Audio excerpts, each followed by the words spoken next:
بصراحة أنا من حكولي عنك خواتي يعني كلش فرحت يعني، وأتشرف إنه تصير، بس قلت لهم أنا لازم أقعد وياها ولازم أعرف أفكارها، أسلوبها، تصرفاتها يعني. فممكن يعني مثلا أعرف شنو قراءاتك؟ أحلام استغاني غير؟ ها حلو، أحلام لطيفة، أحلام بصراحة. كاتبة عميقة وتكتب فلسفة حلوة وشعر. شنو الجديد يعني، ايش ضفت انت؟ بس بكتاب نسيان يعني صدمتني بصراحة يعني. ليش؟ لا كتاب سطحي يعني بربك. تقول الرجال يعني طلعتنا الرجال كل شيء ما يفتهمون. يعني طبعا كل شيء ما تفتهمون انتم.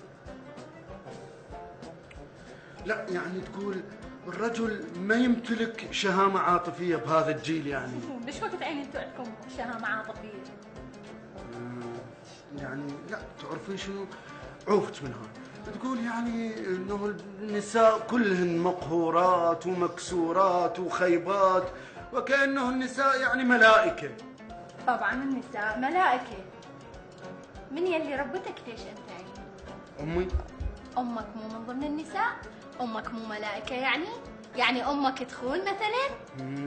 لا بهاي حقك، بهاي حقك يعني. زين خلي شوي انا احكي لك عن نفسي يعني. اني ولو ما حاب طلب منك بس يلا احكي. انا كلش احب الطوبة. شو اسوي لك؟ يعني انت ما تحبين طوبة؟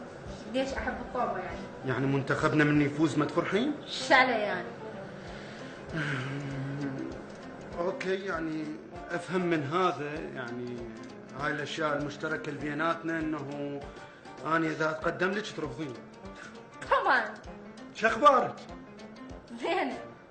هذا طبعا البلوز هذا كلش حلو، هذا اللي لابسته انت احلى من هذا اللي لابسته.